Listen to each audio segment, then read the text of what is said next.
Magandang araw mga bata! Handa na ba kayong makinig?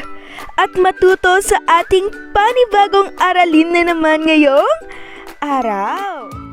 Ayan, narito na tayo sa ating aralin isa sa Unit 2. Ito ay may pamagat na mga pangkat ng Pilipino na bumubuo sa komunidad. Sa uulitin, mga pangkat ng Pilipino na bumubuo sa komunidad. Ito ay makikita sa pahina ng inyong libro bilang 119, 119 hanggang pahina 122 o 122. Ayan, ang aralin na ito ay inihanda ko para sa inyo, ang inyong guro, si Binibining Queenie Cato. Handa na ba kayong makinig at kilalanin kung ano ang iba't ibang mga pangkat ng Pilipino na siyang bumubuo sa ating komunidad? Pero bago pa man yan mga bata, tuklasin muna natin kung ano ang mga pulo na bumubuo sa Pilipinas.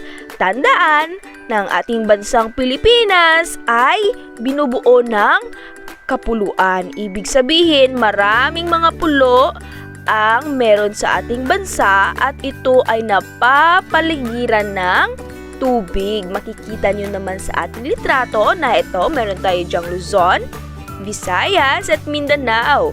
At nakapaligid rito ang kulay asul na tubig. Ayan, makikita nyo naman ang South China Sea, Philippine Sea at Sulu Sea. Dumako tayo mga bata sa iba't ibang pulo ng Pilipinas. Syempre, meron tayo dyang Luzon na siyang matatagpuan sa pinakaitaas o hilaga ng ating bansa. Meron ding Visayas. Ayan, kung makikita ninyo sa ating litrato mga bata na ang Visayas ay merong hiwa-hiwalay na mga pulo. At ito naman ang Mindanao. Sa Mindanao mga bata, makikita ito sa ilalim o timog na bahagi ng ating bansa. Ang mga pulo na ito ay Luzon, Visayas at Mindanao. Sa mga pulong ito, naninirahan ang iba't ibang pangkat ng Pilipino na siyang bumubuo sa Pilipinas. Iba't iba ang katawagan sa kanila. Ngunit, ang tawag dito kung iisa ay mga Pilipino. Dahil ang mga tao na nakatira sa Pilipinas ay tinatawag na Pilipino. Ayan. O dumako tayo sa mga pangkat etniko. Ito ang mga pangkat etniko ay siyang matatagpuan sa Pilipinas. Ang mga pangkat etniko ng mga Pilipino ay tinatawag rin na mismong pangkat etniko. Ito ay mga iba't ibang pangkat na naninirahan sa bansang Pilipinas. Ito ay sa kadahilan ng bawat pangkat ay may sariling kultura. Ang mga kultura na ibig sabihin nito ay sa paraan ng kanilang pamumuhay. Ito ay pangkat rin na binubuo ng wika, tirahan, pamahiin, paniniwala at kasuotan. Handa na ba kayong kilalanin ng iba't ibang pangkat etniko na siyang matatagpuan sa Luzon, Visayas at Mindanao?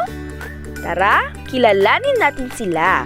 Pero bago pa man yan mga bata, tandaan na meron ring pangkat ng Pilipino na hindi Kristiyano at Muslim.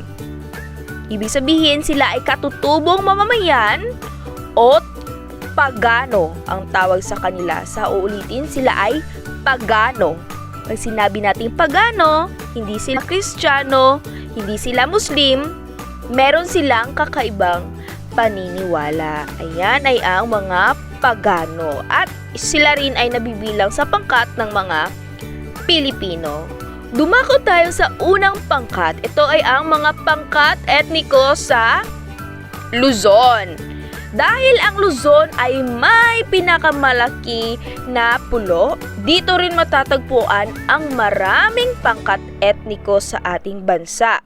Sa uulitin, ito ay matatagpuan sa Luzon. Ang Luzon ay may maraming pangkat etniko sa bansa. Kabilang na lamang dito ang pangkat etniko sa Hilagang Luzon na tinatawag nating mga Ivatan. Ayan, meron dito sa Ivatan ng Batanes, Tingwian ng Abra, Ibanag at Isneg ng Cagayan, Ibaloy ng Ilocos, Apayao, Ifugao ng Kalinga ng Cordillera at Isinay ng Nueva Vizcaya. Tandaan na merong iba't ibang pangkat etniko na matatagpuan sa Luzon. Ngunit hindi lamang yan mga bata, iilan lamang yan sa napakaraming pangkat etniko na siyang matatagpuan sa Luzon. Kaya ngayon, kilalanin natin at tuklasin natin ang kagandahan ng mga pangkat etniko na siyang matatagpuan dito sa Luzon. Sa uulitin, meron tayo dyan, ayan, mga Ivatan.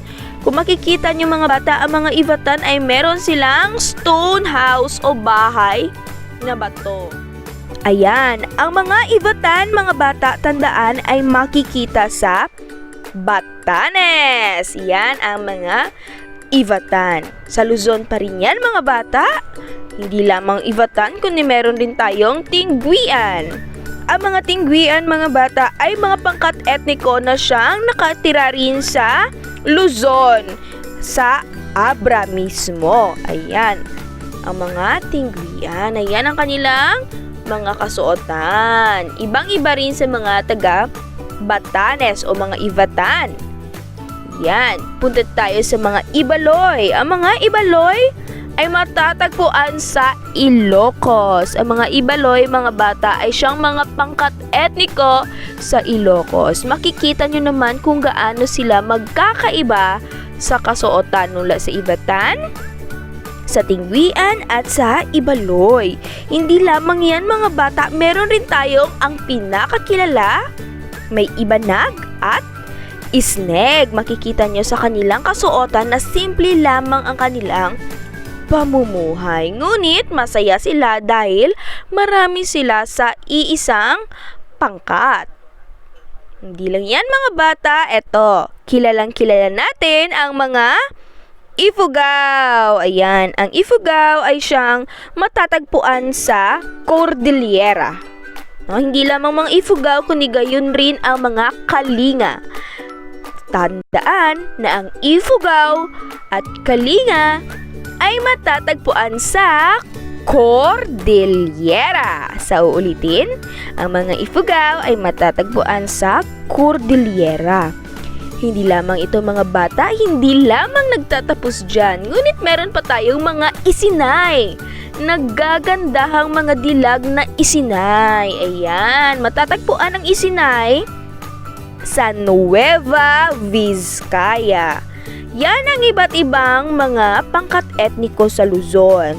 Sa uulitin, meron tayong Ivatan ng Batanes, Tingwian ng Abra, Ibanag at Isneg ng Cagayan, Ibaloy ng Ilocos, Apayao, at Ifugao, no? At Kalinga naman sa Cordillera, at merong mga Isinay ng Nueva Vizcaya.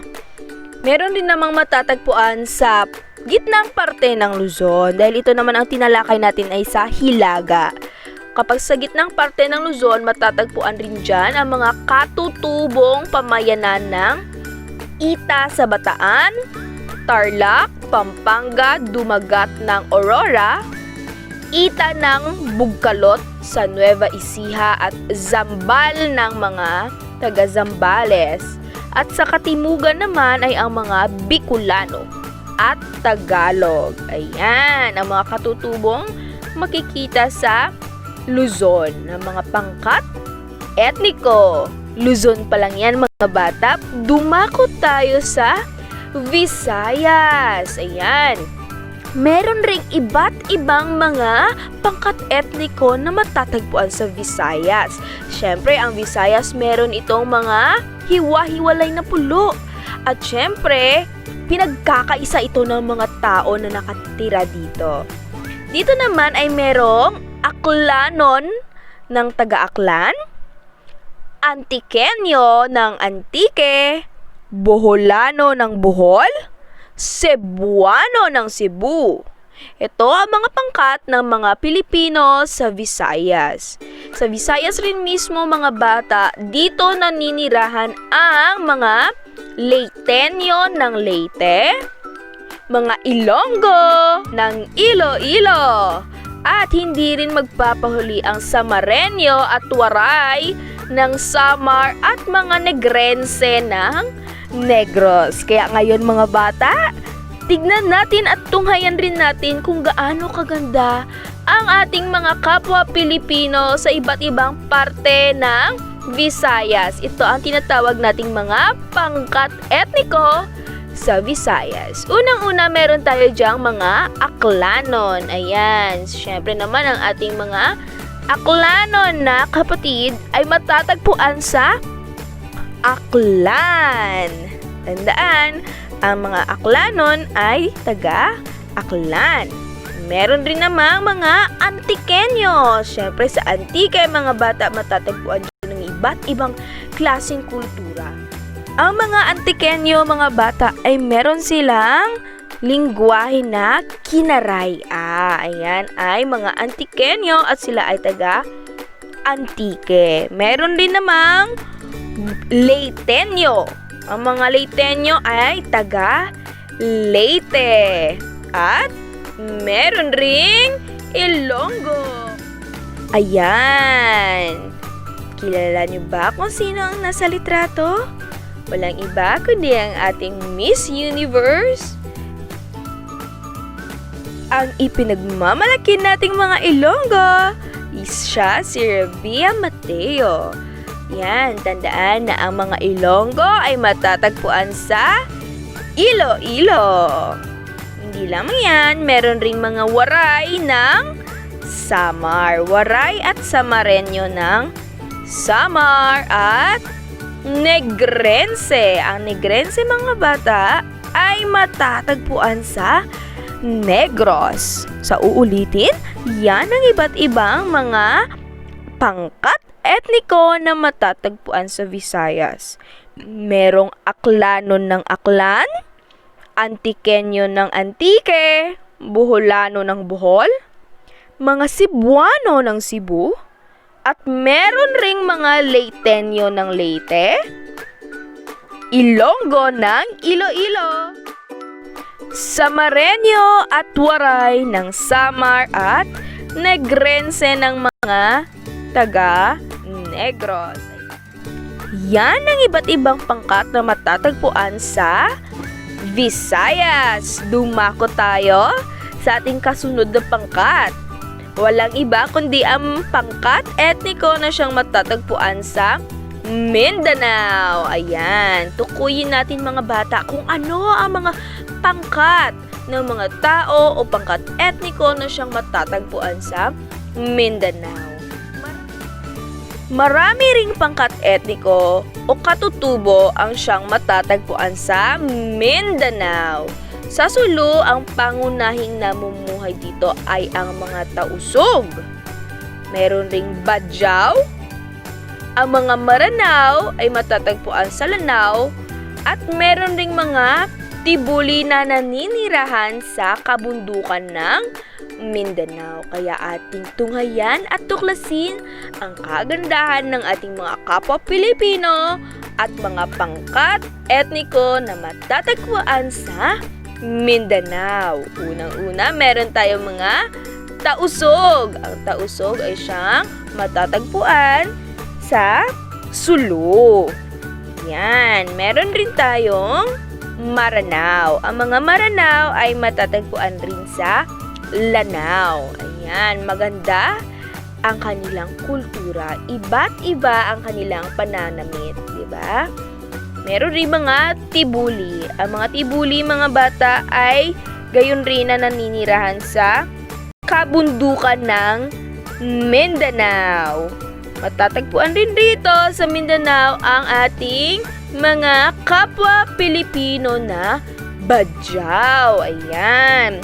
Siguro pamilyar kayo sa mga iba't ibang pangkat etniko na aking tinalakay ngayong araw. Sa uulitin, ang mga pangkat etniko sa Mindanao ay merong Tausug, Badyaw, mga Maranao ng Lanao, at Tibuli na naninirahan sa kabundukan ng Mindanao. Ayan. Tandaan na ang mga pangkat etniko, mga bata, ay palipat-lipat na rin ng tirahan. Hindi lamang sila naninirahan sa Luzon, sa Visayas o sa Mindanao mismo dahil na rin sa mabilis na pagbabago dulot ng teknolohiya at ekonomiya ay unti-unting lumilipat o pinalipat ang mga pangkat ng tao sa iba't ibang lugar. 'Di ba? Merong mga tao na dumadayo mula sa taga Visayas hanggang pumunta sila sa Mindanao o sa Luzon. Meron ring mga taga Luzon na pumupunta sa Visayas o Mindanao. Marami rin ang naninirahan sa Metro Manila na siyang sentro ng ating bansa upang makipagsapalaran sa kanilang buhay. Malinaw lamang, mga bata, na makikita ng isang pamayanan ngayon ay binubuo ng iba't ibang pangkat ng Pilipino. Silang lahat ay tinatawag nating mga Pilipino dahil may iba't iba mang pangkat na nakatira sa ating pamayanan at sa ating komunidad. Iisa lamang tayong mga Pilipino na siyang naninirahan sa ating bansang Pilipinas. Yan ang iba't ibang mga pangkat na naninirahan sa ating bansa mula sa Luzon, Visayas at Mindanao. Yan lamang ang ating aralin, mga bata. Magkikita muli tayo sa ating susunod na leksyon. Paalam!